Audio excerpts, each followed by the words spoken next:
Muy buenas noches, estimados participantes. Les damos la más cordial bienvenida a nombre de nuestra institución INCAIP y también del Ilustre Colegio de Abogados de Ayacucho para proseguir con nuestro diplomado de alta especialización en Derecho Penal, Procesal Penal y Litigación Oral. Esta es una nueva sesión a cargo de nuestro ponente, el abogado Kevin Rodríguez Quirós, quien es abogado especialista en Derecho Penal y Procesal, con experiencia en el Sistema Nacional de Justicia, comentando que también es ex fiscal adjunto provincial en la Fiscalía Supraprovincial Corporativa Especializada contra el Crimen Organizado del Callao. Le damos la más cordial bienvenida, estimado doctor Kevin Rodríguez. Queda usted con el uso de la palabra.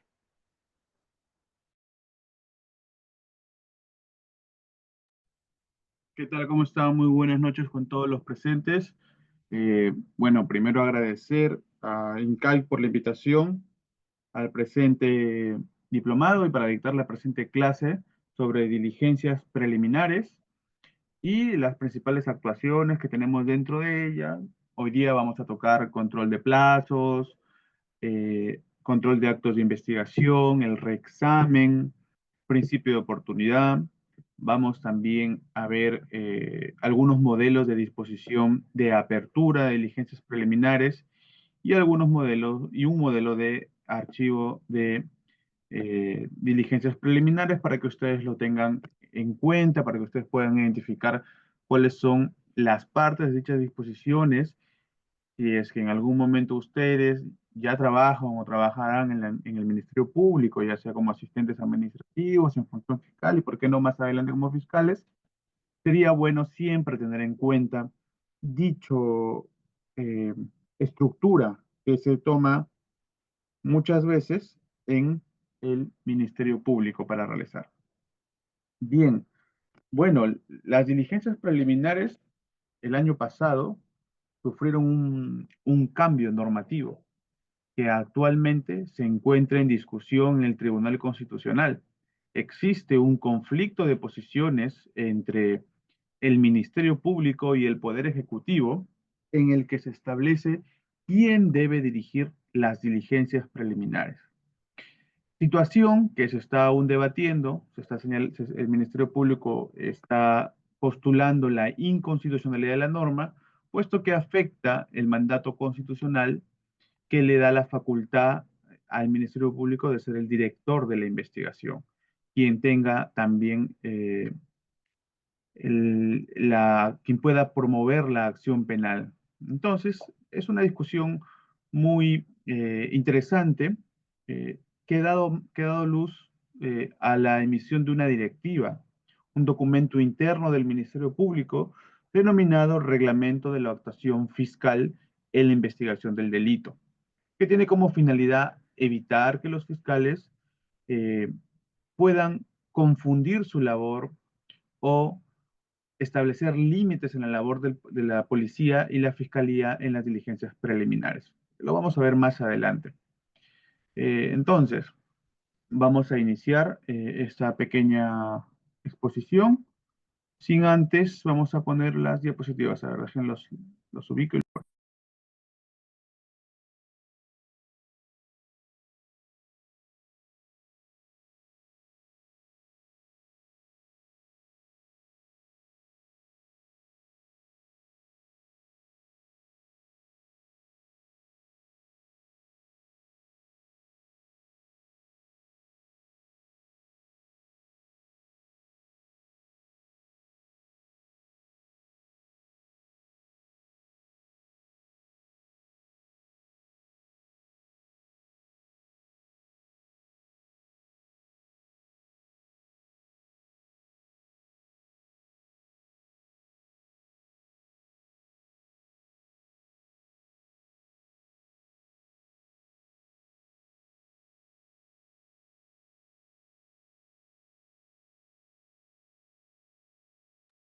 Bien, aquí están las diapositivas.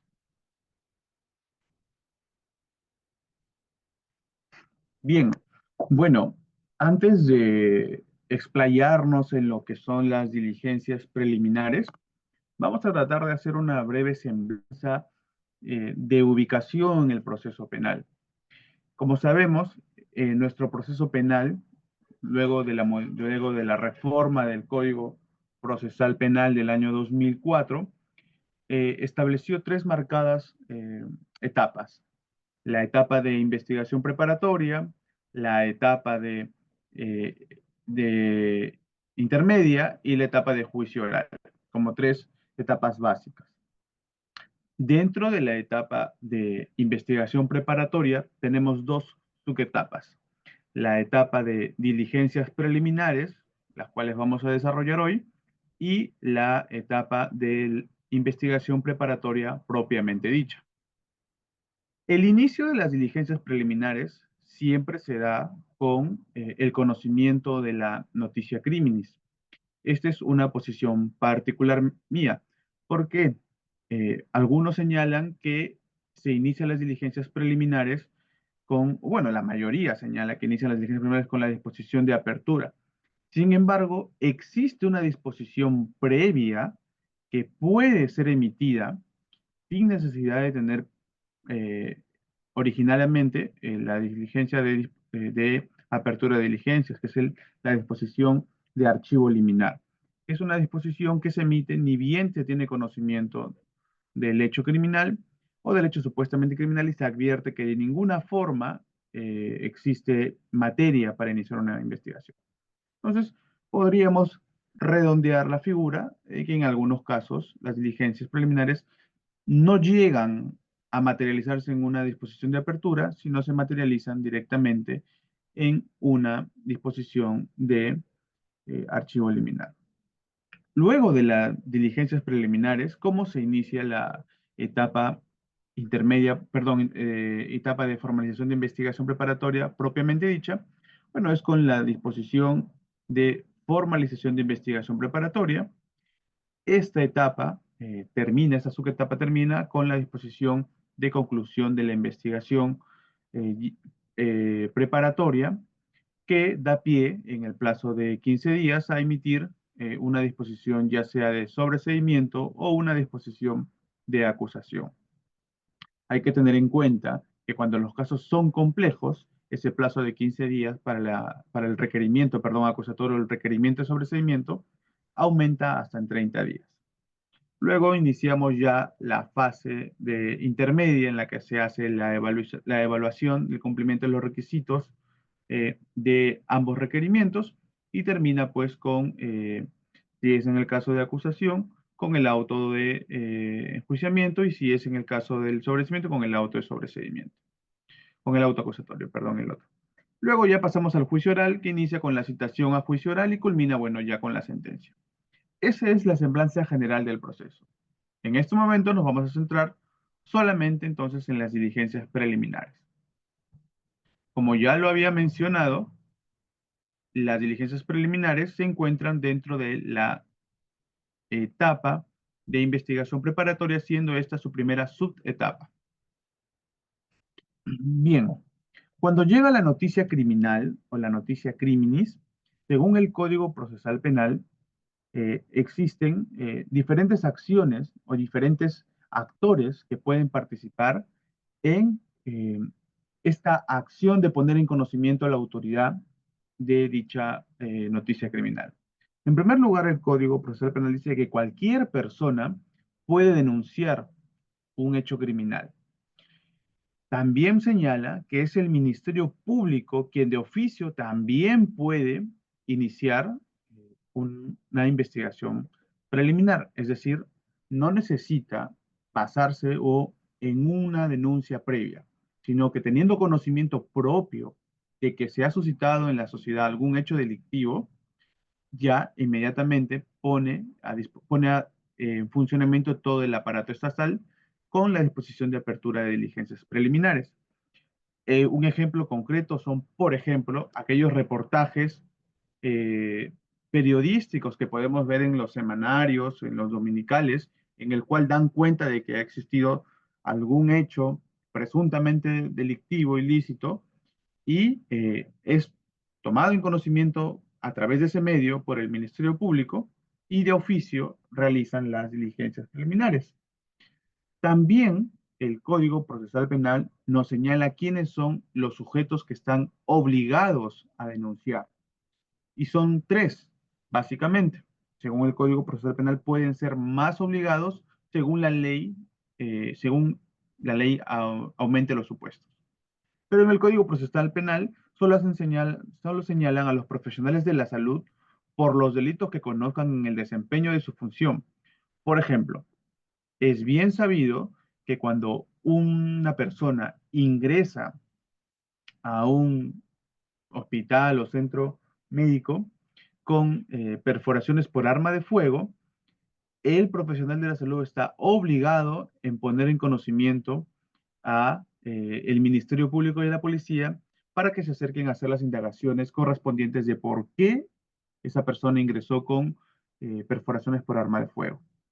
En el mismo sentido, si tienen, por ejemplo, una mujer que ingresa al centro médico, al hospital, con evidentes lesiones y en la anamnesis que le hacen a la mujer que ingresó, ella refiere de que esas lesiones fueron causadas por su pareja, entonces el profesional de salud se encuentra nuevamente en la obligación de poner en conocimiento. Así hay infinidad de hechos. Otro de los obligados a poner en conocimiento al Ministerio Público o denunciar al Ministerio Público hechos son los educadores en los delitos que hubieran ocurrido en los centros educativos. Por ejemplo, digamos que un director de un colegio ha tomado conocimiento de que el profesor de educación física se ha sobrepasado con alguna de sus alumnas. Entonces, tiene el director la obligación, porque puede incluir en responsabilidad penal, la obligación de poner en conocimiento dicho hecho ante las autoridades. De igual manera, los funcionarios en el ejercicio de sus atribuciones, por ejemplo, digamos que el director eh, general de, a ver, para más o menos ponernos en un entorno, ya, digamos que el jefe de la oficina de abastecimiento de alguna entidad pública ha tomado conocimiento que el responsable de hacer el estudio de mercado ha concertado con los postores para elevar el precio de, del futuro proceso de contratación, ya sea por bien o por servicio, con la finalidad de beneficiar a alguno de ellos. Todo lo que sucedía a grandes rasgos en el Club de la Construcción también, que se ponían de acuerdo las empresas constructoras para ir en el tiempo, cada uno aceptando una obra y también con sus ofertas elevando el precio. Entonces, el funcionario público, en este caso es el jefe de la oficina de abastecimiento, debe poner en conocimiento dicha situación a la autoridad competente. Y así como el Código Procesal Penal nos señala quiénes son los obligados a denunciar, también nos señala quiénes no están obligados a denunciar. Por ejemplo, el primero es una persona no puede denunciar a su cónyuge o parientes, perdón, no es que no pueda, no está obligada a denunciar a su cónyuge o parientes comprendidos en el cuarto grado de consanguinidad y segundo de afinidad. Y es que, por ejemplo, yo me entero que mi esposa está cometiendo o ha cometido algún delito, yo no estaría obligado a entregar a las autoridades por esta salvedad y no incurriría en algún tipo de responsabilidad por no denunciarla. Y también no están obligados a denunciar los que se encuentran amparados en el secreto profesional. Por ejemplo, nosotros como abogados, cuando vienen a nuestros despachos a, a querer tener una consulta legal, a querer que nosotros llevemos alguna defensa penal, y dentro de todas las entrevistas que tenemos con nuestro patrocinado, él nos refiere de que efectivamente sí cometió ese delito y que no fue el único delito que cometió, nosotros, bajo el derecho al secreto profesional, no podemos revelar dicha información que nos ha brindado. Es el mismo sentido de los terapeutas, quienes también tienen secreto profesional respecto de todo lo que eh, tus pacientes vayan y declaren en sus sesiones. Bien, entonces tenemos cómo es que inicia, cómo es que la denuncia puede llegar a oídos del Ministerio Público para poder iniciar una investigación preliminar.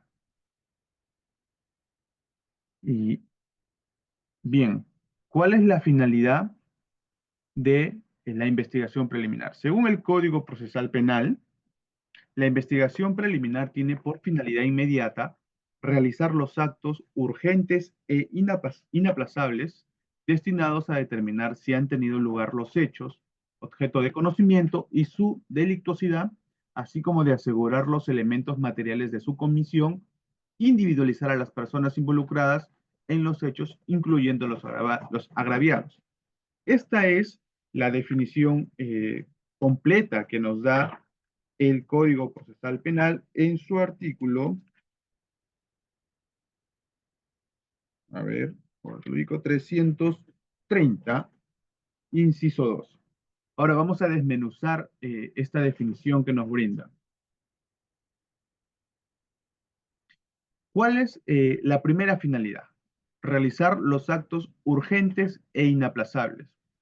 Pero ¿a qué se refiere el Código Procesal Penal con actos urgentes e inaplazables?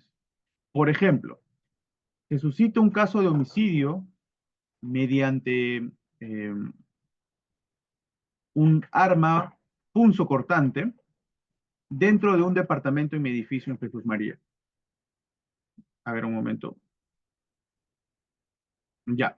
Dentro, dentro de mi edificio en Jesús María. Entonces, tomamos conocimiento de dichos actos y llamamos a la policía y al representante del Ministerio Público porque el cuerpo está ahí en el pasadizo del piso 10, digamos. Entonces, viene la policía. Se emite la disposición de diligencias preliminares y se realizan una serie o se programan una serie de diligencias especiales que deben ser realizadas inmediatamente, porque si no, cobraría el riesgo de no poder alcanzar la verdad procesal que busca valga la redundancia, el proceso penal. Por ejemplo, el cuerpo está ahí y, perdón, un minuto. Conteste bien que después lo recojo. Ya. Por ejemplo, se tiene el cuerpo y se encuentran rastros de sangre, se tiene que hacer también un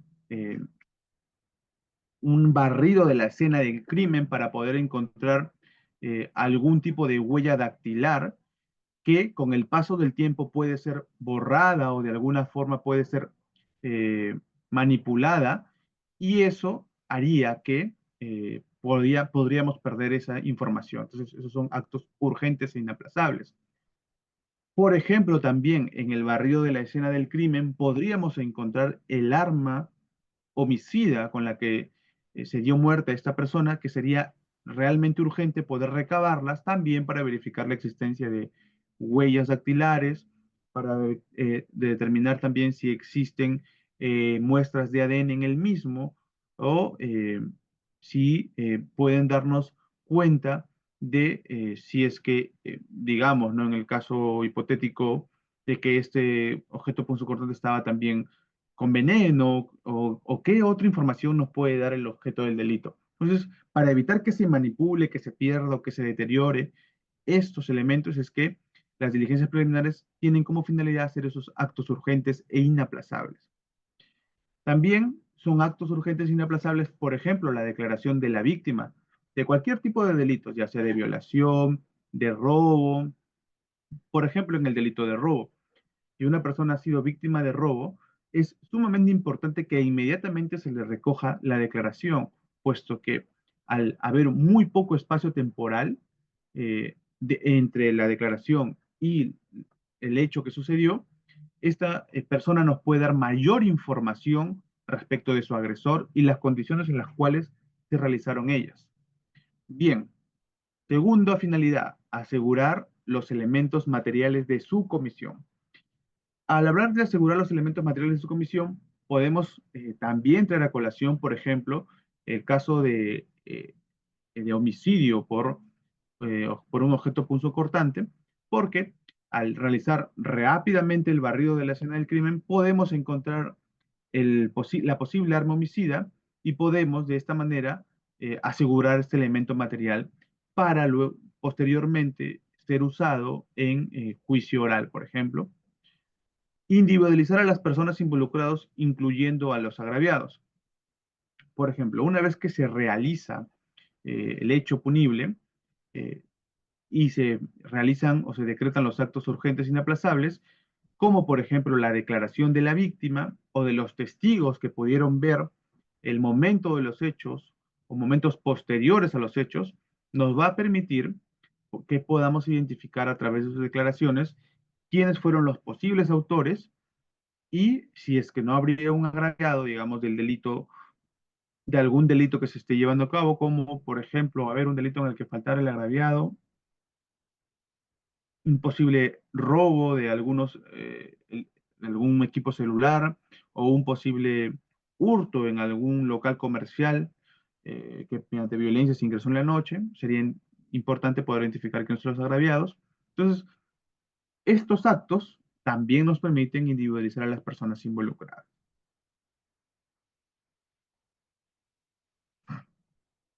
Ahora, las diligencias preliminares no pueden ser eternas de ninguna forma y tampoco pueden ser efímeras. Se debe tener un plazo que sea acorde al plazo razonable. Para eso, nuestro Código Procesal Penal, en el artículo 334, inciso 2, señala, el plazo de las diligencias preliminares, conforme al artículo 3, es de 60 días, salvo se produzca la detención de una persona. No obstante, el fiscal podrá fijar un plazo distinto según las características, complejidad y circunstancias de los hechos objeto de investigación. Entonces, originariamente podríamos decir que, bueno, las diligencias preliminares tienen 60 días y salvo cualquier característica, complejidad de circunstancias, puedo dar otro plazo. Es muy abierta, obviamente, dicha redacción. Sin embargo, la jurisprudencia ya nos ha brindado parámetros o límites a las diligencias preliminares. Primero debemos señalar que las diligencias preliminares, el plazo de estas, no se encuentra subsumido dentro del plazo de la investigación preparatoria propiamente dicha, porque ya hemos hecho la diferenciación que dentro de la etapa de investigación preparatoria existen dos subetapas que no se contiene una en la otra, sino son distintas y autónomas. Entonces, el plazo de las diligencias preliminares no sirve para el cómputo del plazo de la investigación preparatoria propiamente dicha. Bien, ahora, ¿qué nos dice la jurisprudencia? Hay dos jurisprudencias importantes. La casación número 2 del 2008 de la Libertad y la casación 144-2012 de Ancash. Vamos a tocar la última porque nos hace referencia dentro de su fundamento décimo a la casación número 2 del 2008 de la Libertad. Dice que así las cosas, teniendo en cuenta las pautas instauradas en la jurisprudencia nacional, especialmente la casación número 2 del 2008, que es de la Libertad, que prescribe que la fase de diligencias preliminares no puede ser mayor que el plazo máximo de la investigación preparatoria regulada en el artículo 342 del Código Procesal Penal. Esto es, y acá aplica esta conclusión para los casos complejos, de 8 meses. Y en aplicación del artículo 334, inciso 2, en concordancia con el artículo 146 del citado código, debe entenderse que el plazo razonable para que la Fiscalía disponga la ejecución de las diligencias a nivel preliminar, por lo que se establece como doctrina jurisprudencial que, tratándose de investigaciones complejas, el plazo máximo para llevar a cabo las diligencias preliminares es de 8 meses. Entonces, tenemos que en casos comunes que duran, que tienen como plazo de investigación preparatoria propiamente dicha 120 días, las diligencias preliminares no pueden superar esos 120 días. Quiere decir que para un caso común, lo máximo de la diligencia preliminar son 120 días y La investigación preparatoria son 120 días. Adicional a ello, la investigación preparatoria se puede prorrogar por 60 días más, haciendo un total de 180 días de investigación preparatoria propiamente dicha. Sin embargo, son dos instituciones diferentes. El plazo de la prórroga es distinto al plazo de la investigación preparatoria propiamente dicha. Entonces, para el cálculo del plazo de las diligencias preliminares, solo tomamos en cuenta el plazo de la investigación preparatoria propiamente dicha, sin contar con la prórroga posible que da el código. En el mismo sentido, entonces, van a ser para los casos complejos, que tienen una duración de 8 meses y se puede prorrogar dicha investigación preparatoria por 8 meses más. Sin embargo, para las diligencias preliminares, vamos a seguir teniendo solamente como plazo máximo de estas 8 meses.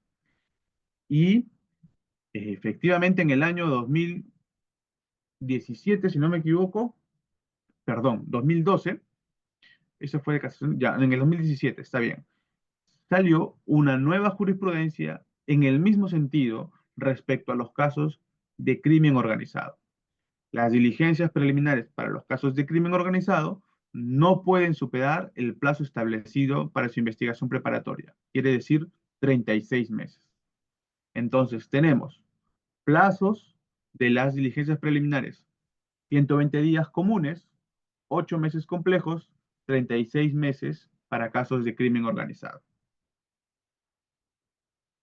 Ahora, para establecer cuándo estamos ante un caso o un proceso complejo que nos permita a nosotros poder tener una diligencia preliminar de 8 meses, entender, según esta jurisprudencia, algunos requisitos, algunos supuestos que debe cumplir el proceso para poder tener dicho plazo. Número uno, requiere la actuación de una cantidad significativa de actos de investigación. Por ejemplo, en casos de delitos contra la administración pública en las cuales se tienen en cuenta procesos de contratación pública, llámese licitaciones públicas, convocatorias públicas, adjudicaciones simplificadas, etcétera, etcétera, requiere muchas actuaciones de actos de investigación o promover o programar muchos actos de investigación. Entonces, por ejemplo, si tenemos 120 días, tal vez no va a ser posible poder analizar y poder evaluar toda la información que se recabe. Desde, por ejemplo, declaraciones testimoniales, declaraciones indagatorias, la solicitud de copias de los procesos de contratación que se encuentren en mente, tal vez un levantamiento de un secreto de comunicaciones, un levantamiento de un secreto bancario, alguna pericia necesaria que realizar. Entonces, esto ya es un síntoma de que el caso ya es más complejo. Segundo, supuesto requisito, que comprenda la investigación de numerosos delitos. Por ejemplo, si nos encontramos ante un hecho que comprende no solamente un delito contra la administración pública, sino también delitos contra la fe pública, ¿no? Que fueron necesarios para la comisión de este delito más gravoso, como es el delito contra la administración pública. Entonces tenemos ya que existen muchos más delitos y que eso haría mucho más complejo el proceso porque la actividad fiscal no solo estaría dirigida a acreditar la concurrencia de los elementos de un solo delito, sino también de otros delitos, que tal vez pueden compartir elementos comunes, pero que finalmente son distintos. También es un supuesto o un requisito para poder establecer que un proceso es complejo que involucre una cantidad importante de imputados o agraviados. Y eso es muy lógico, porque no es lo mismo investigar un hecho donde tengamos solamente un imputado a investigar hechos en los que existen 2, 3, 4, 5 imputados, que son básicamente los ejemplos de los hechos que se enmarcan en los delitos de la administración pública, donde no solamente tenemos al funcionario público, sino también tenemos al extraneus. Y no solamente, o en su mayoría de casos, no solamente participa un funcionario público, sino toda la cadena por la cual pasa la aprobación, el otorgamiento de la buena pro, la conformidad, el pago, etcétera, etcétera. Entonces es una cadena de funcionarios que deben estar involucrados para que finalmente el delito se consuma. Como requisito número 4 es que investiga delitos perpetrados por imputados, integrantes o colaboradores de bandas u organizaciones delictivas. Bueno, que es más que obvio, el investigar delitos que se han cometido en el seno de una organización criminal demanda mucho esfuerzo, tiempo y recursos. Que demande la realización de pericias que comportan la revisión de una nutrida documentación o de complicados análisis técnicos. Pericias, por ejemplo, como alguna pericia financiera, alguna pericia contable, alguna pericia eh, de ingeniería civil, por ejemplo, para determinar si es que en la obra en la que supuestamente hubo actos de corrupción no se usaron los materiales necesarios o los materiales que estaban establecidos dentro de los términos de referencia, dentro del expediente técnico. Y por último, perdón, no, todavía falta otro, necesita realizar gestiones de carácter procesal fuera del país. Esto es muy común, por ejemplo, en los casos de lavado de activos, donde los lavadores tratan de sacar el dinero de nuestro país al extranjero, a paraísos fiscales, con la finalidad de que cuando vuelvan a reingresar, primero para que no sean descubiertos aquí, y segundo para hacer múltiples operaciones para que puedan reingresar como dinero legítimo. Y el último punto es que debe revisar la gestión de personas jurídicas o entidades del Estado. Bueno, de por sí ya revisar una gestión de una persona jurídica es una ardua labor. Por ejemplo, en los casos recientes del condenado Ollanta Humala hace unos pocos días, se hizo revisión de una empresa constructora, de la gestión de una empresa constructora, de un partido político, lo mismo que en el caso de Keiko Fujimori, respecto al pitufeo. Entonces, estos casos que implican dicha gestión de personas jurídicas, de revisar la gestión de personas jurídicas, definitivamente no van a ser posibles realizarse en 120 días. Entonces, es necesario establecer un plazo superior, pero que no supere el plazo máximo legal establecido por la jurisprudencia, que son 8 meses. Es por eso que aquí, haciendo un pequeño comentario, es por eso que aquí el fiscal debe tener o debe plantear una correcta estrategia de investigación y establecer si es que es un caso complejo o es un caso de crimen organizado. Y si es un caso de crimen organizado, debería investigar dentro de la misma carpeta de organización criminal aquellos delitos que se cometieron en el seno de la organización criminal, porque esto nos va a dar mayor tiempo de diligencias preliminares. He visto casos en los cuales existe una carpeta que es de organización criminal, pero todos los actos realizados en el seno de la organización criminal fueron desacumulados en otras carpetas específicas que efectivamente ya no te brindaba esa protección de los 36 meses porque eran delitos, digamos, de sicariato, delitos de robo, hurto, extorsión, etcétera, etcétera. Bien, ahora vamos a entrar a la última modificatoria, la ley 32130. Ley que modifica el Código Procesal Penal para fortalecer la investigación del delito como función de la Policía Nacional del Perú y agilizar los procesos.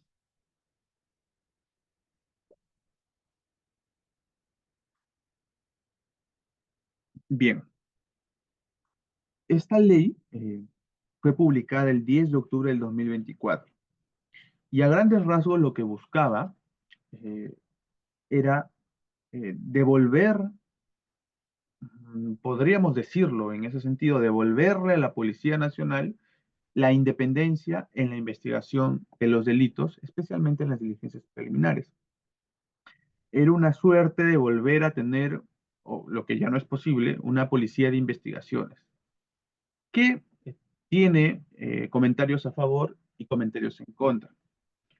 El primer comentario a favor es que la Policía Nacional En teoría, son aquellos profesionales que se preparan, estudian y son instruidos en la investigación técnica del delito. Son ellos quienes conocen dichas estrategias de primera mano y que se podría agilizar los procesos si es que ellos no dependieran de las decisiones que debería tomar el fiscal como director de la investigación, eh, en ese caso de diligencias preliminares. Y por otra parte tenemos la posición del Ministerio Público, a la cual me adhiero, que es la que señala que por mandato constitucional, el monopolio de la acción penal y la dirección de la investigación le compete al Ministerio Público, ¿no?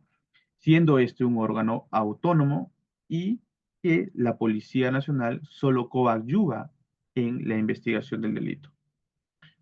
Hay posiciones para cualquiera, ustedes pueden adoptar las que mejor les parezca, pero es lo que hay ahora, ¿no?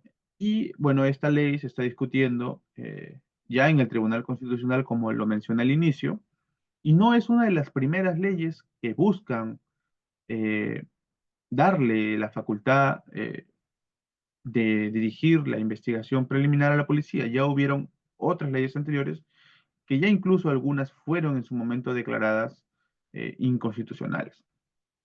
Pero bueno, no los voy a aburrir con todo lo que dice la norma, porque me parece a mí que es muy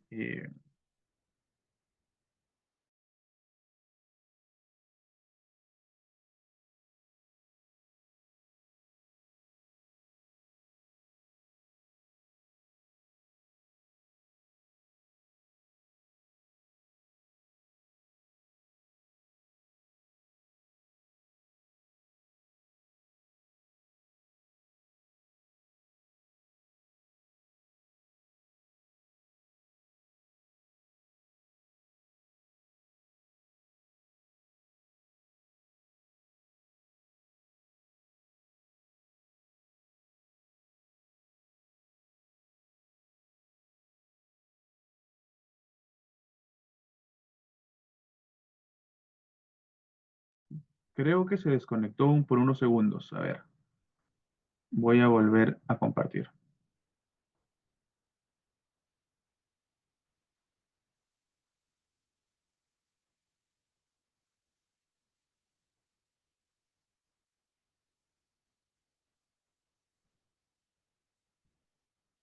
Bien, nos quedamos en, a ver si alguien me ayuda.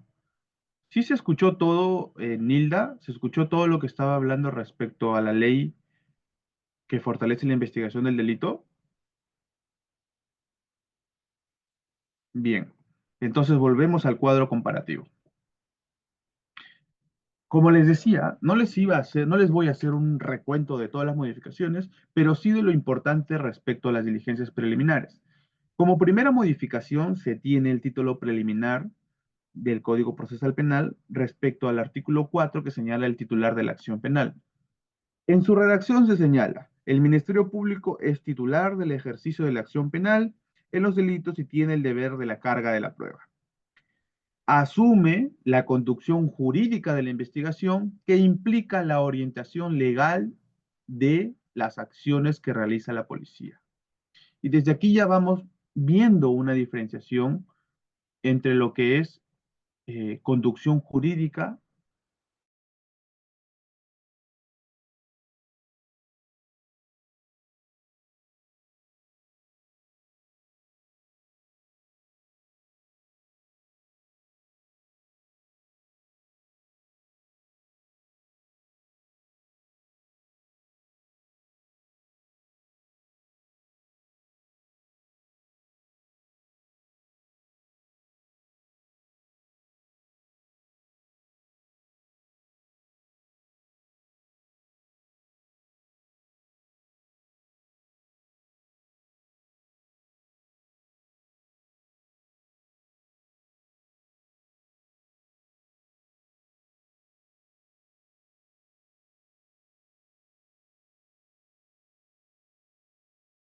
Sí, estimados participantes, estamos teniendo inconvenientes con nuestro ponente, permítanos.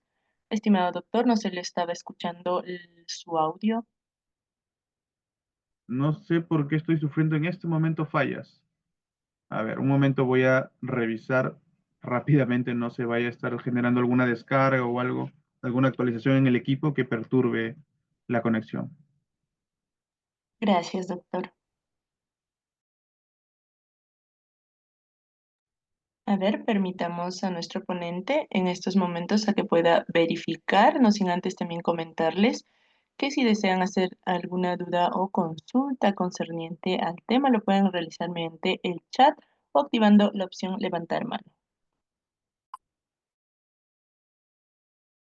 Bien, aparentemente sí había algún tipo de descarga para los que tenemos eh, Microsoft. Nos acaban de notificar que Windows 10, creo, va a dejar de tener soporte este fin de mes. Y por eso se estaba descargando algunas cuestiones. Ya, pero ya lo puse para que se descargue más tarde. Volvamos a ver nuestras diapositivas.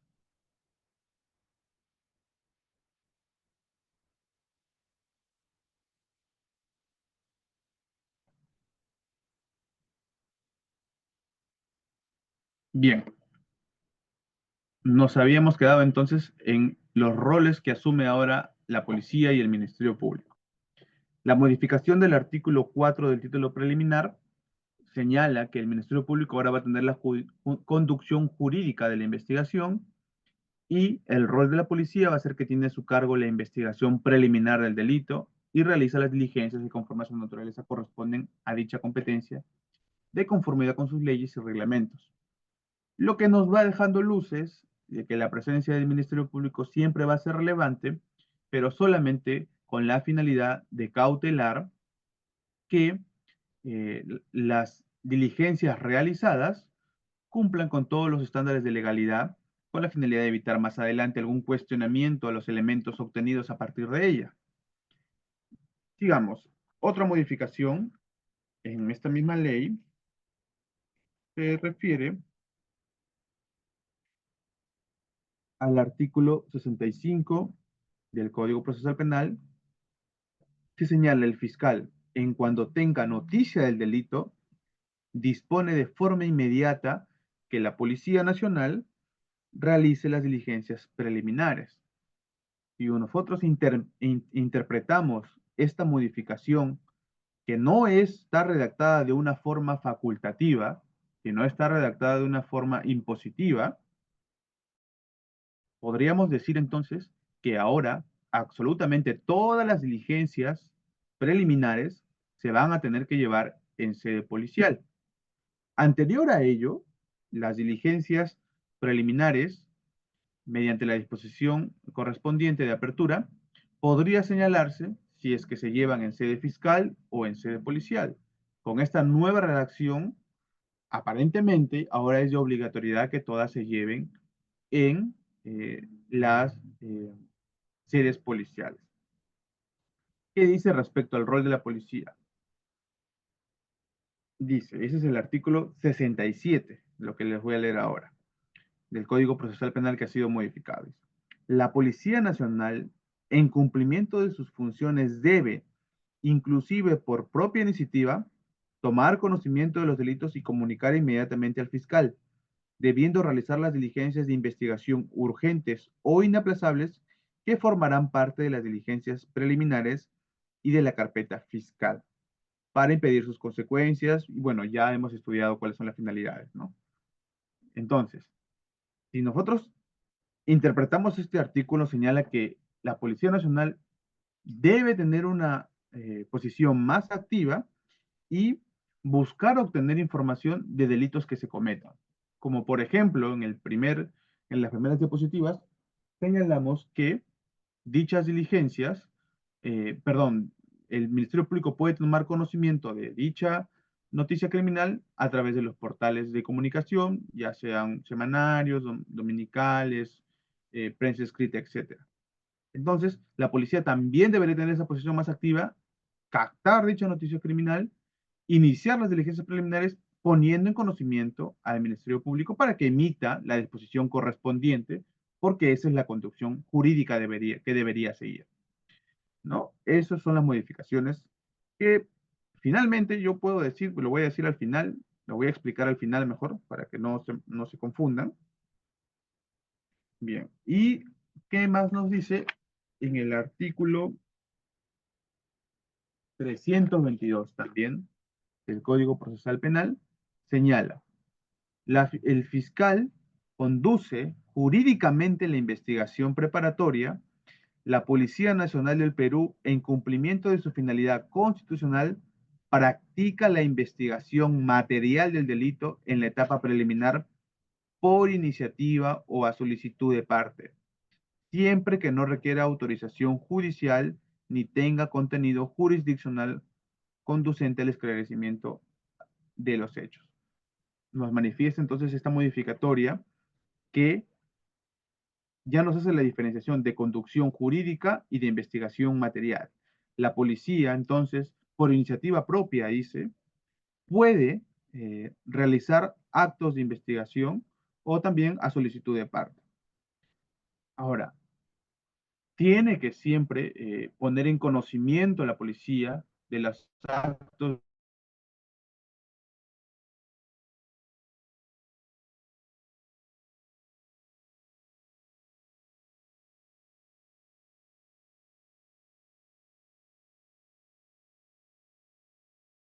que sean realizadas dentro del marco de las normas. Entonces, a grandes rasgos, estas son las modificatorias en algunos delitos importantes, como les he mencionado, ¿no? Básicamente lo que dice esta ley es que ahora el Ministerio Público, respecto de las diligencias preliminares, solamente va a tener una orientación legal, una conducción jurídica, y la policía va a ser quien se encargue de realizar la investigación material o la conducción material de las diligencias preliminares. Y aquí vengo con reflexión. Eh, yo ya no estoy en el Ministerio Público, ya hace un par de años, un poco días antes de que salga esta norma, yo renuncié para dedicarme a otro rubro, el derecho penal, y estuve conversando estos días con algunos colegas que todavía siguen en el Ministerio Público y me mencionaban que la Fiscalía de la Nación emitió bueno, eso sí tenía conocimiento, pero emitió este documento, un documento interno, que es el Reglamento de Actuación Fiscal en la Investigación del Delito, y que el status quo de las diligencias preliminares se mantiene como si no hubiera salido esta norma que les menciono. Esto quiere decir que ya vamos a pasar a revisar, el eh, Ministerio Público sigue siendo el director absoluto de la investigación, sigue pudiendo decidir qué investigación corre traslado a la policía y qué investigación se queda en su despacho. También sigue participando de casi todas las diligencias y de las que no participa, es puesto en conocimiento por la policía y autorizado por ellos. Entonces, eh, esta directiva ha tratado de buscar, ha tratado de hacer encuadrar el rol constitucional que tiene el Ministerio Público con la ley que devuelve a la policía las diligencias preliminares. A ver, me dan un minuto, voy a proyectar dicho reglamento para ir revisando las partes más relevantes de la actuación del Ministerio Público.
Bien, a ver dónde estamos. La volví a cortar.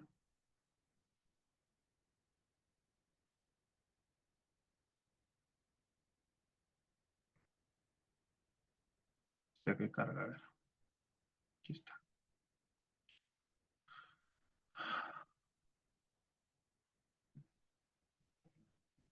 Bien, ya pueden encontrar la directiva o el reglamento. Vamos a proyectarlo por completo.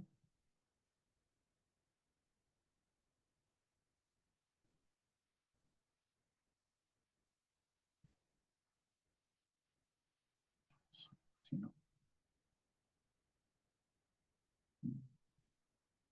si no.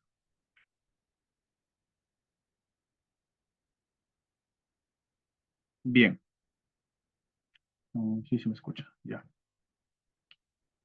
Este es el reglamento de actuación fiscal en la investigación del delito. El objetivo, bueno, es uniformizar y optimizar la actuación en la investigación del delito. ¿Cuál es la base legal de este reglamento? Básicamente es la Constitución Política del Perú y como les dije, la ley que modifica la 32.130, buscando llegar a un consenso, a encuadrar tanto las funciones constitucionales del Ministerio Público y las atribuciones que le ha dado esta ley a la Policía Nacional del Perú. Vamos por aquí. En sus definiciones es importante señalar, por ejemplo, actos de investigación policial. Son las diligencias, investigación operativa o material del delito, lo que les había mencionado, y las pesquisas que corresponden a la autoridad policial, que comprenden también las diligencias de investigación urgentes e inaplazables. Ven ahora que este comprenden también, señala o trata de mostrar que el Ministerio Público tiene esta investigación operativa, pero también le va a atribuir dichas conducción material a la autoridad policial para que realice las diligencias de investigación urgentes e inaplazables. Conducción de la investigación. Y aquí es donde viene a tratar de buscar o de poner su posición. La conducción es única y se encuentra a cargo del fiscal. Cuando la norma procesal se refiere a ella como conducción jurídica, se alude a la labor de dirección y control de la investigación del delito, de acuerdo a los principios y normas jurídicas que rigen el proceso penal. La conducción jurídica es siempre para garantizar el correcto ejercicio de la acción penal, conforme a la disposición legal aplicable. En tal sentido, comprende el gobierno, definición y operativización efectiva de la investigación penal. Esta potestad se materializa mediante las disposiciones, providencias y actas fiscales correspondientes, en las que se precisan los actos de investigación necesarios para establecer la vinculación entre el hecho investigado. Bueno, ya eso ya lo conocen de memoria. Entonces, si uno escucha al legislador o a los legisladores que promulgaban o que batallaban por la aprobación de esta ley, difiere mucho de lo que este reglamento trata de señalar, que la conducción es única y sí o sí se encuentra a cargo del fiscal, cuando esta norma lo que busca es señalar que las diligencias preliminares se encuentran de manera operativa a cargo de la Policía Nacional, dándole cierta capacidad de autonomía para realizar las que ellos crean convenientes.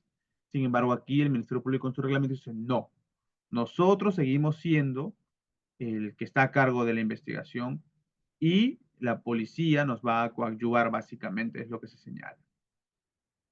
Bueno, vamos bajando un poco más, eso es algo importante que quería mencionarles. A ver, los principios. Bueno, un principio fundamental, como les dije, es el principio de la primacía constitucional, que bueno, ya ahí establece que la conducción es facultad del Ministerio Público. Vamos por aquí. Algo importante aquí. Actuación fiscal en la investigación preliminar. Calificación de comunicaciones policiales. El fiscal, al recibir la comunicación policial que contenga una noticia criminal, la evalúa de manera inmediata, conforme a su competencia funcional y territorial, a fin de proceder de acuerdo a los lineamientos de la gestión y casos previstos en el Instructivo General 1 del 2018. Luego de tomado conocimiento de la noticia policial, el fiscal en el ejercicio de instrucciones constitucionales emitirá una disposición fiscal de archivo liminar cuando se presente alguno de los supuestos previstos en el artículo 1 en el numeral 1 del artículo 334, que ya lo vamos a ver, que son los supuestos de no continuación a la investigación preparatoria. A ver, esto ya lo sabemos de memoria. Vamos a lo último que les quería enseñar. Aquí. Bien, el Ministerio Público ha elaborado un formato de orientación legal con la finalidad de darle operatividad a la ley 32130, que finalmente converja tanto con la posición del Ministerio Público, que es la posición constitucional, y la posición que da esta nueva ley, que le devuelve o que le da a la policía cierta autonomía en las diligencias preliminares. Bien, datos generales, apellidos y nombres del investigador. Aquí se hace referencia a el policía a cargo, el pesquisa a cargo de la investigación, el equipo al que pertenece, el despacho fiscal encargado del caso, fecha, hora de la disposición. Esto va a ser llenado por la policía. Va a poner en conocimiento los hechos, qué sucedió, cómo sucedió, cuándo sucedió, dónde sucedió. Luego, aquí va a llenar qué diligencias de investigación urgente e inaplazable ha realizado. Y va a determinar, he realizado tal diligencia, tal diligencia, tal diligencia, tal diligencia.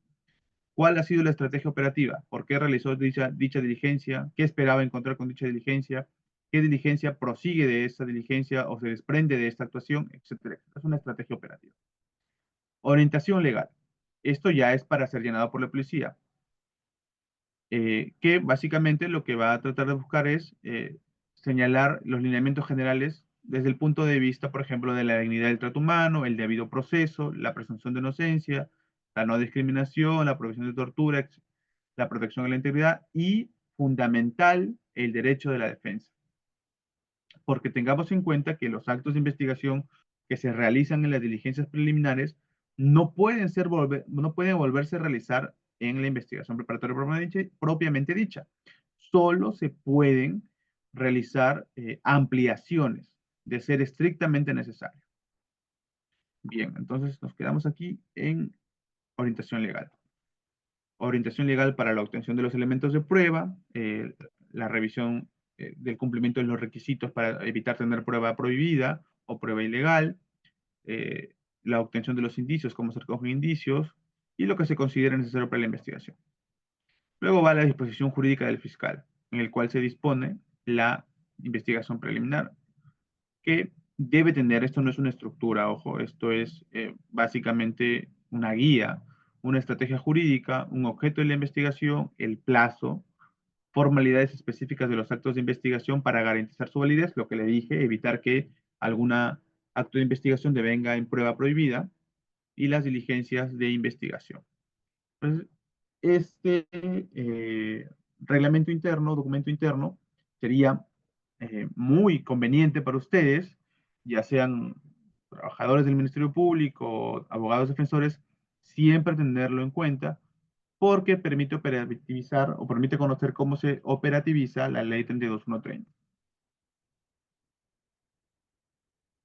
Bien, vamos a dejar de compartir esto y vamos a volver a compartir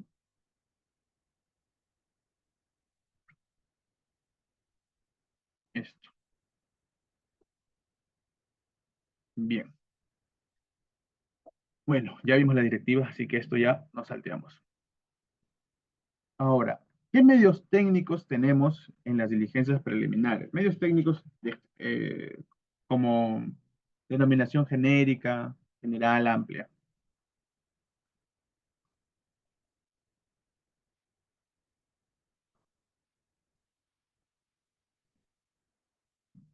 El control de plazo.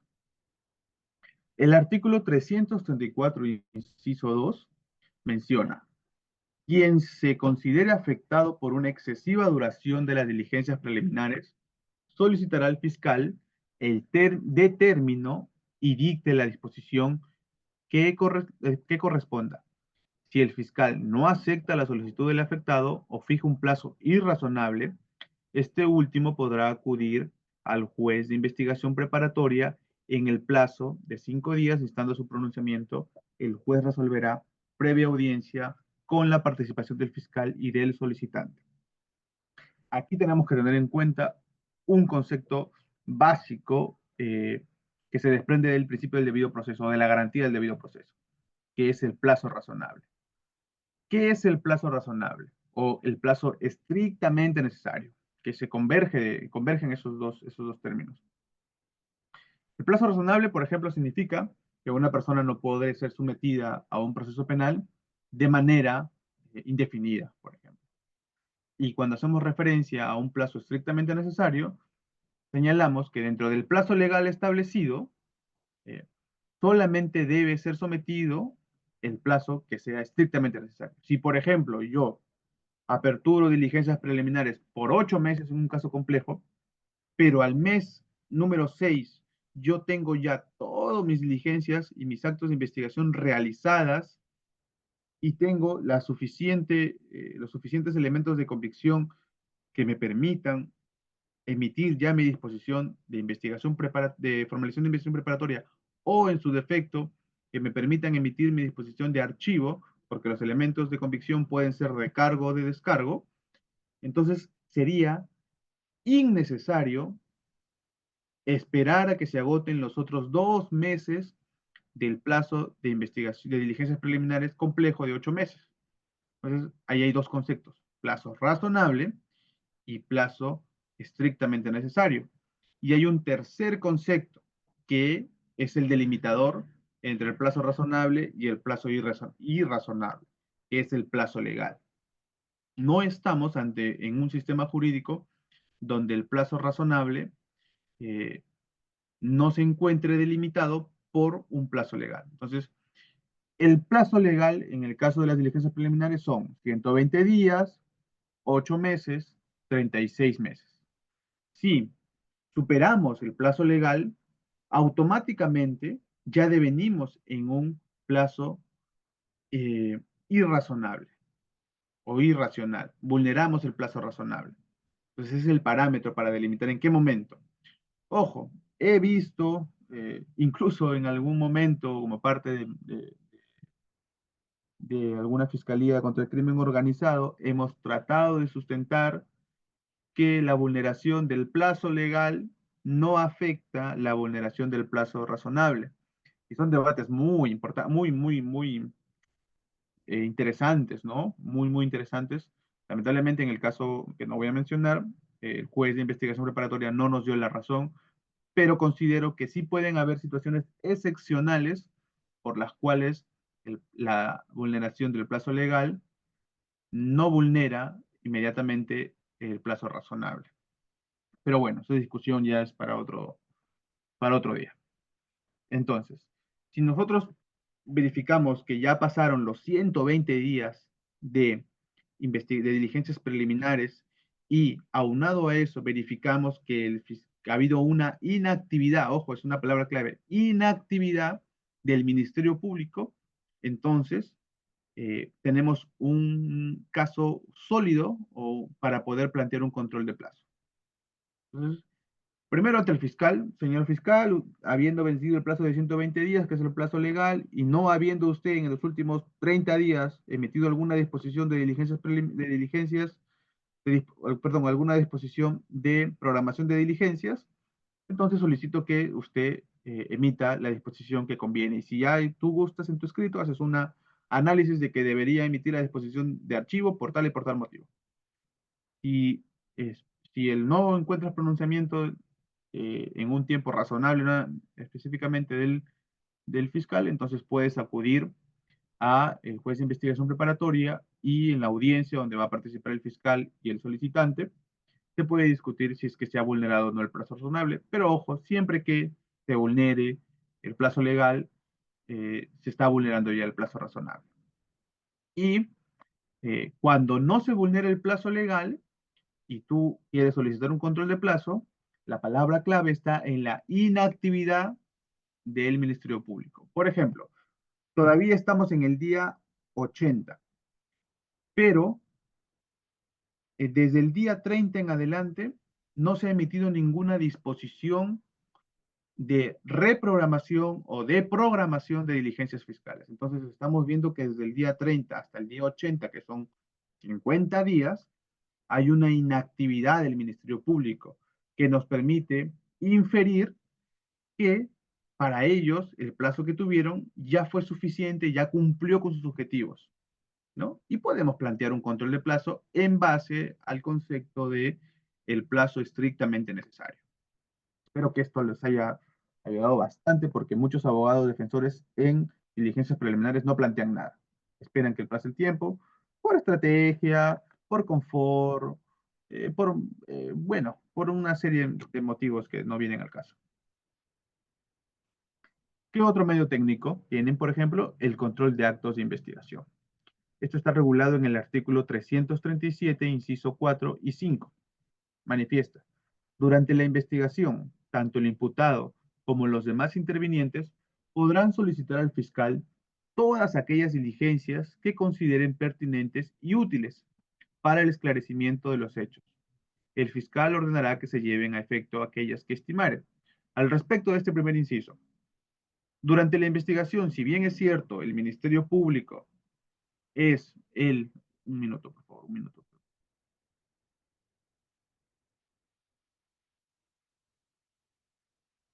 Ya. Si bien es cierto, el Ministerio Público es el conductor de la investigación preliminar, ya con las definiciones, también la policía es quien conduce de manera operativa, entonces también tendríamos que tener en cuenta que no solamente están ahí para poder recabar elementos que en teoría sean de cargo, porque lo que buscan ellos es el esclarecimiento de los hechos.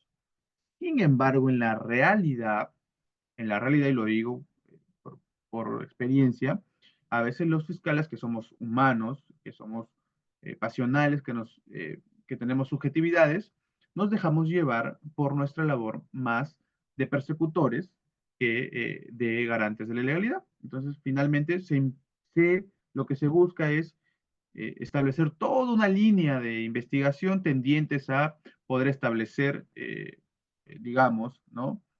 La culpabilidad de alguna persona. Pero para eso está el abogado defensor, por eso estamos nosotros en este momento, para también trazarle paralelamente a ello, al Ministerio Público, la existencia de, ¿por qué no?, una línea de investigación tendiente a eh, buscar elementos de descargo, ¿no? Elementos que permitan establecer que finalmente esta persona no fue la que cometió el delito, ¿no? Entonces, para eso nosotros podemos señalarle o solicitarle al fiscal, mira, ¿sabes qué? Yo te propongo, en base a mi teoría del caso, que realigas estas diligencias. Y tengo que explicar por qué son pertinentes, por qué son útiles, por qué son conducentes. Si a pesar de ello, porque tienes que explicarlo en tu escrito, ojo, no se vayan a olvidar, tienen que explicar por qué son pertinentes, útiles y conducentes. Si a pesar de ello el fiscal rechaza la solicitud, tú, como abogado defensor, tienes la facultad de ir al juez de investigación preparatoria a fin de que éste, de manera judicial, declare la procedencia de la diligencia que tú estás solicitando. Y el juez resolverá inmediatamente, en mérito a lo actuado, que se proporcione por la parte y, en su caso, por el fiscal. Para ello, debes tener en cuenta tres aspectos relevantes que lo estoy mencionando, que vamos a traspolar de lo que es la prueba ya. La prueba sabemos que es muy distinto de los elementos de convicción, sabemos que la prueba viene después de la etapa intermedia, después de subsanado el proceso. Espero lo vamos a traspolar para la etapa de las diligencias preliminares y específicamente para el caso de el control de actos de investigación. Conducencia. Si la diligencia ofrecida es un medio legalmente aceptado para generar convicción. Utilidad. Si el resultado de la diligencia solicitada tiene la capacidad de generar convicción. Pertinencia. Debe tener relación directa con los hechos. Entonces, la diligencia la diligencia que tú ofrezcas, que tú solicites, primero debe tener relación directa con los hechos. Debe ser útil porque tú esperas que el resultado de dicha diligencia tenga la capacidad de generar convicción, en este caso, en el Ministerio Público. Y debe ser conducente porque la diligencia ofrecida debe ser un medio legalmente aceptado para gente, o sea, debe cumplir con algunos requisitos para poder tener como resultado algún elemento que genere convicción. Entonces, eso siempre hay que tener en cuenta y aún así en tus escritos donde solicites actos de investigación debes colocarlo. Luego tenemos el reexamen. El reexamen está regulado en el artículo 335, bueno, es inciso 1 y 2, que señala, la disposición de archivo prevista en el primer y último numeral del artículo anterior impide que otro fiscal pueda promover o ordenar que el inferior jerárquico promueva una investigación preparatoria por los negocios, la cosa decidida. Se archivó, entonces eh, ya no pueden volver a procesarte por el mismo hecho, salvo que se tuvo esta regla si se aportan nuevos elementos de convicción, en cuyo caso deberá reexaminar los actuados el fiscal que previno, o sea, el fiscal que emitió la disposición de archivo. En el supuesto que se demuestre que la denuncia anterior no fue debidamente investigada, el fiscal superior que previno designará a otro fiscal provincial. ¿En qué supuesto? Si, por ejemplo, el, agra el agraviado aporta un elemento de convicción que no era difícil ubicar, que no era difícil producir, que no era difícil obtener, entonces estamos ante una supuesto de mala investigación o indebida investigación, porque el fiscal que tenía el caso no tuvo, digamos, la agilidad, no tuvo la competencia para poder obtener dicho medio de convicción, elemento de convicción que sí tuvo en este caso quien aporta nuevo elemento. Y eso podría ser que el fiscal superior designe a otro fiscal provincial. Luego tenemos la elevación de actuados, que muchos lo conocen como el recurso de queja, que no es un recurso de queja, es una elevación de actuados al fiscal superior. El recurso de queja, dejémoslo para el tema de las apelaciones. Artículo 334, incisos 5 y 6. 5. El denunciante o el agraviado que no estuviese conforme con la disposición de archivar las actuaciones o de reservar provisionalmente la investigación, requerirá al fiscal en el plazo de 5 días eleve las actuaciones al fiscal superior. Entonces, emitida la disposición de archivo de la investigación preliminar, ¿tenemos 5 días? No, no es de la fecha de emisión, es de la fecha de notificación. Y ojo, si la notificación es física o si la notificación es electrónica, el cómputo del plazo es distinto. Ojo, tienen que tener en cuenta siempre eso. Cuando es física es al día siguiente. Cuando es electrónica es a los 2 días. ¿Ok? Surte efectos. El fiscal superior se pronunciará dentro del quinto día. Una vez que ustedes, dentro del plazo de 5 días, requieran al fiscal, el fiscal emite una disposición de elevación de actuados, se corre traslado con oficio al fiscal superior de turno y el fiscal superior de turno, dentro del quinto día de recibido, deberá pronunciarse respecto a la solicitud de elevación de actuados. Nunca se pronuncian dentro de los 5 días, así que siempre es un poquito más. Porque hay mucha carga, pues hay que entender, y porque hay muy poco material humano para poder atender la carga inmensa que tiene nuestro país. ¿Y qué puede señalar el fiscal superior? Tiene tres opciones.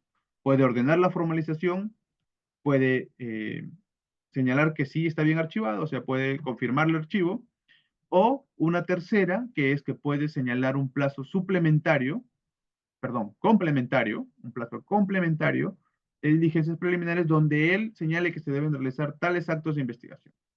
Y así con eso, entonces, se puede obtener algún elemento o por lo menos proteger al agraviado para verificar si es que no se obtienen más elementos o si se tuvieron elementos que permitan cambiar la postura del fiscal inicialmente. Y luego tenemos el principio de oportunidad. Y vamos a hacer uso del código porque el principio de oportunidad es muy amplio. Una clase de principio de oportunidad, propiamente dicho.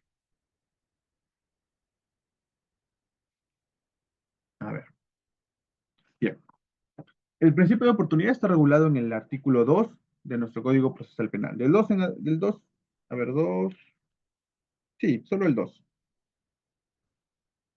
Pero tiene 1, 2, 3, 4, 5, 6, 9, 10, 9 incisos.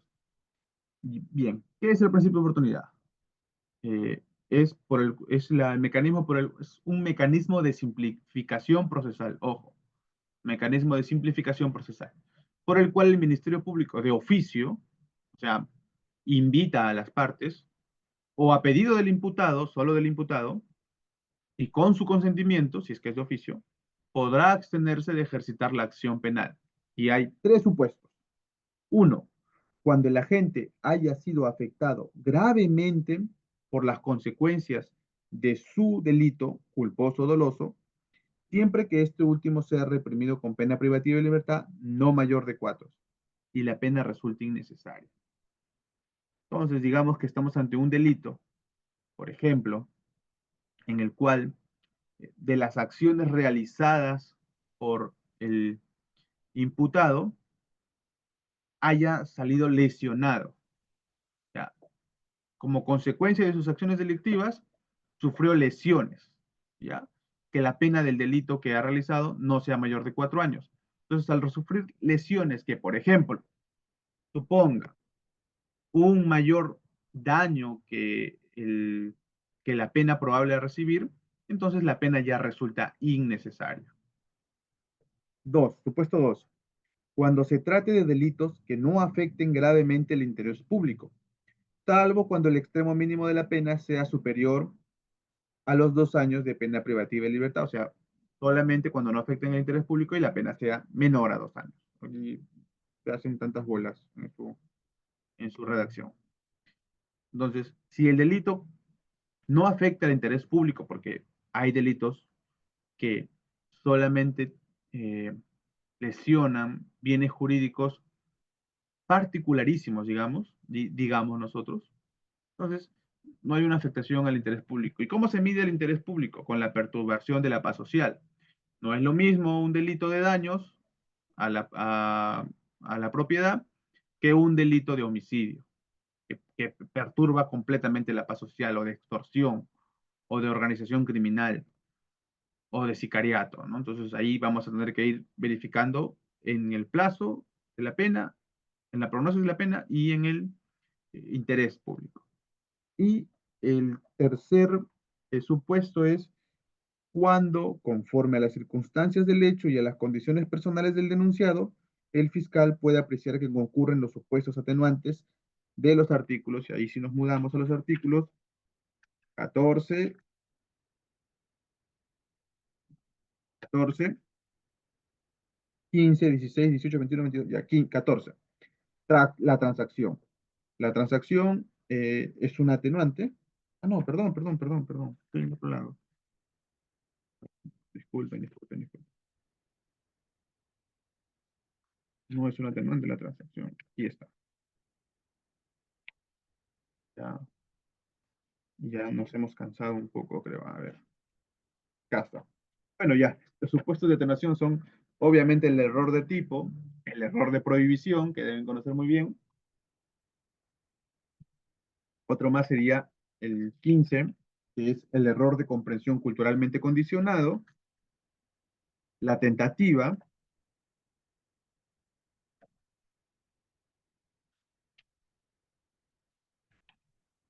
el desistimiento voluntario o arrepentimiento activo,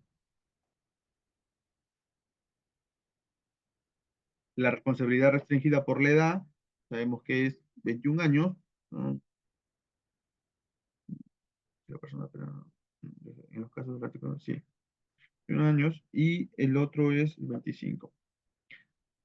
Responsabilidad restringida por la edad, y el 25 que vendría a ser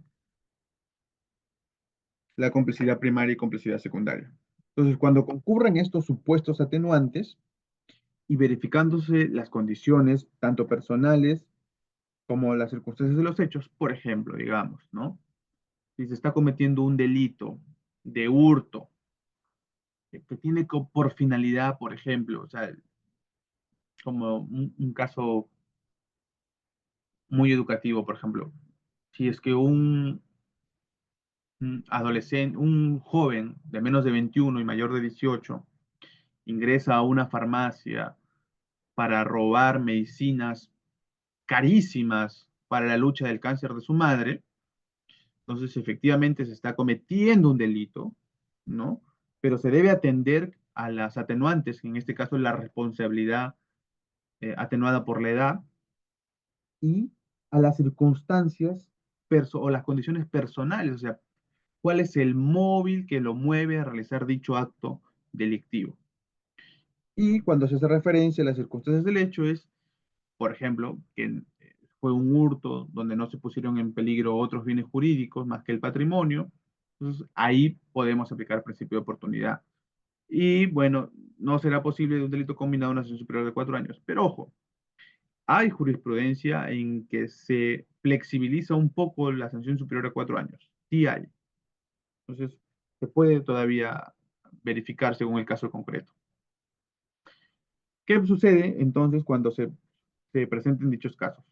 El fiscal citará al imputado y al agraviado a una diligencia de acuerdo, así se llama, en el cual se va a dejar constancia en el acta si es que se llega a un acuerdo en el monto, que debe ser razonable, obviamente, y si se llega a un acuerdo a ello, se suscribe dicho acto. Ahora, si no asiste el agraviado, quien es que finalmente representa los intereses de la reparación civil, si no asiste el agraviado, el fiscal va a poder determinarlo razonablemente, el monto de la reparación. Si no hay un acuerdo en el plazo del pago de reparación civil, el fiscal lo puede fijar siempre y cuando no exceda los 9 meses. Ahora, si es que el pago de la reparación civil se va a hacer en un plazo de 9 meses, entonces acá está la siguiente diapositiva, eh, se va a suspender los efectos hasta el cumplimiento del mismo. ¿Ya? Entonces, arribado el acuerdo, se emite la disposición de abstención de continuar con la acción penal y esto tiene como efecto inmediato, ojo, siempre y cuando no exista un plazo para el pago de la reparación, el efecto inmediato sería que no se puede promover acción penal por el mismo hecho bajo sanción de nulidad. O sea, si es que alguien lo emite una disposición por el mismo hecho, oye, pero acá tengo un principio de oportunidad, entonces dicha disposición es nula. Bien, ahora vamos a ver lo que es las disposiciones fiscales, como para ver la práctica final de cómo es que se redacta, cuál es la estructura final de una disposición de apertura y de una disposición de archivo. Bien, aquí a grandes rasgos, la disposición de apertura de diligencias preliminares tiene antecedentes, que básicamente cuenta el origen de cómo es que la noticia criminal llegó al Ministerio Público, ya sea puede ser de oficio, puede ser a través de un informe policial, porque se planteó una denuncia en alguna comisaría, porque alguno de los sujetos obligados, como lo hemos mencionado en las remedias diapositivas, pusieron en conocimiento a la autoridad competente, etcétera, etcétera, etcétera. Identificación de los presuntos autores. Esto siempre y cuando de los hechos de la denuncia se presuma o se identifique de manera preliminar a alguno de los presuntos autores. Obviamente estos hechos deben ser narrados sin la exigencia o sea, sin tanta exigencia como sí lo es la investigación preparatoria, que son, y más aún la acusación, que nos piden hechos antecedentes, concomitantes y posteriores, ¿no? Y los actos urgentes e inaplazables a realizar. Básico, siempre los actos urgentes e inaplazables a realizar. Y la parte dispositiva, pues. En la parte dispositiva eh, se señala contra quién se apertura, el plazo y el de la identificación del delito, del posible delito, porque la calificación jurídica en diligencias preliminares no es vinculante, o sea, significa que puede variar hasta la emisión de la formalización de la investigación preparatoria. Bien, entonces vamos a ver es de no formalización. A ver, aquí está, de acá. Esta es la disposición de apertura de diligencias preliminares.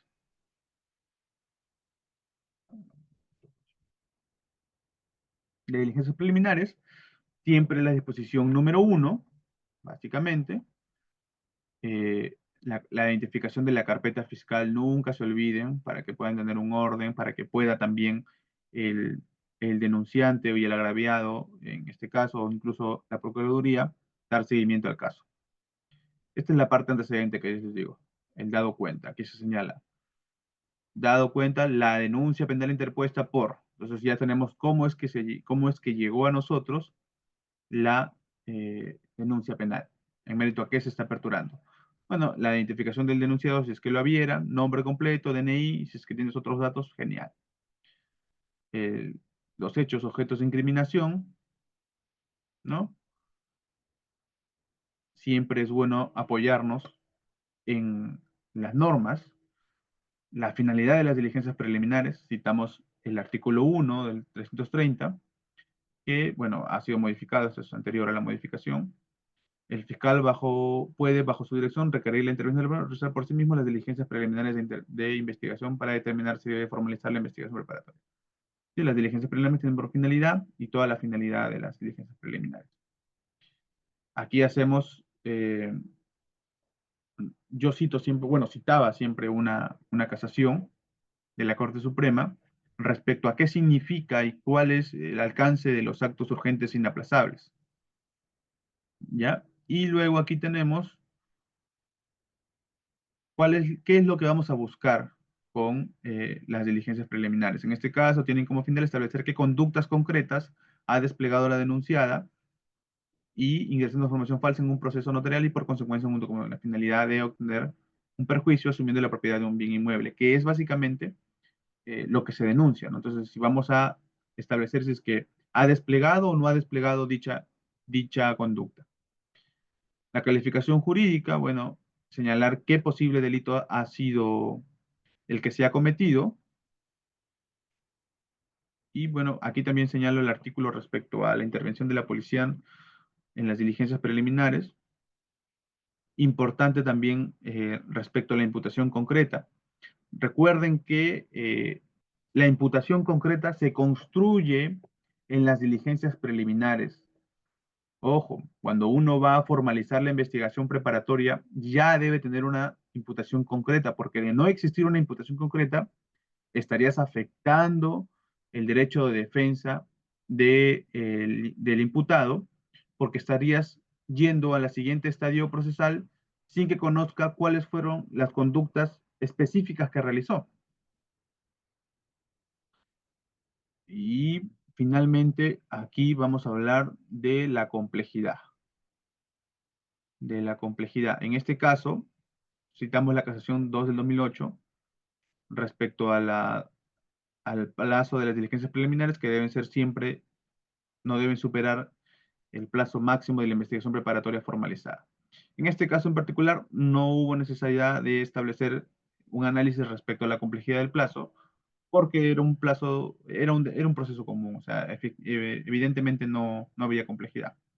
Y esta es la decisión fiscal, iniciar diligencias preliminares contra tal persona, por tal delito, establecer el plazo de investigación preliminar de 60 días, básico, y realizar los siguientes actos de investigación. Y aquí ya uno tiene que plantear toda la estrategia jurídica toda la estrategia de investigación a que debe ceñirse para que pueda por fin alcanzar, ya sea poder generar convicción, ya sea para pasar al siguiente estadio, que es la formalización de la investigación preparatoria, o para archivar el proceso. Esa es esa es a grandes rasgos una estructura de diligencias preliminares y por su parte, esta es una disposición de no formalización y continuación con la investigación preparatoria. También es un caso ficticio, he tenido que cambiar nombres y todo ahí. Los datos de los identificadores de la investigada, si es que se tiene en ese momento, si es que no se tiene, entonces estaríamos en una investigación que es contra los que resulten responsables, antecedentes, cómo es que llegó la investigación, y en este ya estadio no es solamente cómo llegó, sino si es que existió una ampliación de de dicha disposición, si es que existió ya una previa disposición de archivo que fue elevada en queja y el superior nos dijo, haz más actos de investigación. Entonces aquí cuentas todos los antecedentes procesales, los hechos incriminados nuevamente, tal y cual se redactan. Eh, Estos hechos pueden haber variado respecto de los hechos que se materializan en la denuncia, puesto que durante los actos de investigación que se realizan, estos hechos pueden sufrir modificaciones, tanto incluir nueva información o como aclarar información que ya estaba dentro de la denuncia. Los elementos de convicción. Aquí ya uno señala que durante las diligencias de investigación se recabaron tantos elementos de convicción. Y no solo debe hacerse una reseña eh, de nomenclatura, o sea, no solamente del título de lo que tengo, declaración de tal persona, informe de tal, sino hacer un, una redacción más pormenorizada, establecer qué me permite este informe policial, qué me señala, qué me demuestra, qué me brinda la investigación. Y es lo que normalmente hacía, hacer este informe me dice tal cosa, llegamos a arribar a tal conclusión, etcétera, etcétera. Igual, aquí, este oficio múltiplo, ¿sobre qué es? Sobre las precisiones sobre recursos propios, por ejemplo. Esta solicitud, quién la presentó? ¿Por qué la presentaron? ¿Para qué la presentaron? Las actas. Entonces, siempre tienes que, en los elementos, hacer una pequeña reseña de en qué consiste, en qué te ayuda. Y luego de todos los elementos, hacen un análisis. Dice, bueno, ya pasamos de una sospecha inicial, una sospecha simple, a una sospecha reveladora. Entonces, conforme al tema de la sospecha reveladora, la Corte Suprema ya se ha pronunciado que la sospecha reveladora nos señala que debemos pasar ya al estadio de la investigación preparatoria propiamente dicha, ¿no? Y analizamos el delito ya. Vamos analizando el delito que tenemos. Eh, bueno, en este caso no es una formalización, estamos hablando de un archivo, entonces estamos señalando que no hemos logrado superar la sospecha inicial o no hemos alcanzado el baremo de la sospecha reveladora, por lo cual no podríamos formalizar porque no se ha alcanzado dicho tipo de sospecha. Y bueno, como se señaló en la disposición de apertura, que se estaría cometiendo el delito de peculado, es imperante, es sumamente necesario realizar un análisis de si es que concurren o no concurren los elementos del tipo. Y si no concurren, ¿qué elementos son los que quedan desvirtuados por los elementos de convicción? ¿No? Se hace todo ese desarrollo, el análisis del caso. Por ejemplo, aquí era una venta de un portón. Se estableció que el comité de recursos propios le dio de baja a dicho portón y que por decisión del comité fue vendido como chatarra. Entonces, no hubo apropiación ni disposición de bienes, no hubo peculado en todo caso. Respecto a la apropiación del dinero, bueno, el dinero en este caso sí se llegó a establecer que fue transferido a la cuenta mancomunada, entonces tampoco hubo peculado por parte del dinero. Y respecto, bueno, el alquiler de las aulas, esos se encontraban conforme a los decretos supremos que le brindan a los centros educativos la capacidad de poder disponer de sus áreas para obtener recursos. Y luego, finalmente, de todo el análisis, que no solamente es un análisis jurídico, sino es un análisis jurídico y fáctico, siempre van de la mano, salvo en los casos en los que solamente una discusión jurídica nos lleve a entender que el hecho no sucedió o que el hecho no es típico. Luego, finalmente, de toleranzas, la parte dispositiva.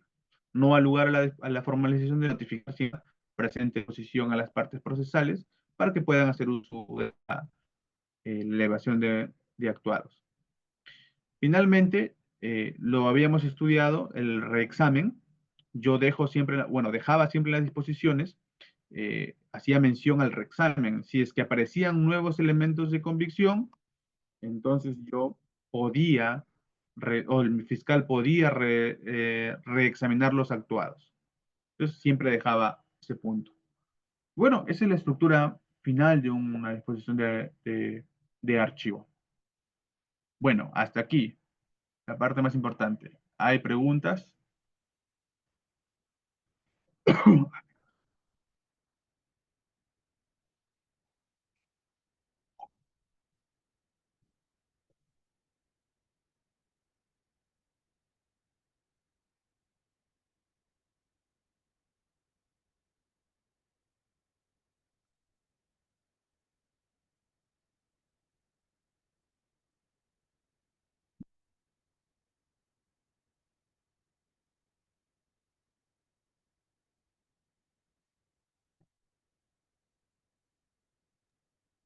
Bien, estimados, este es el momento para que puedan realizar alguna duda o consulta. De no ser así, ya vamos a ir concluyendo con esta presente sesión. A ver, esperemos un momento más. Recuerden que lo pueden hacer mediante el chat o activando la opción levantar mano.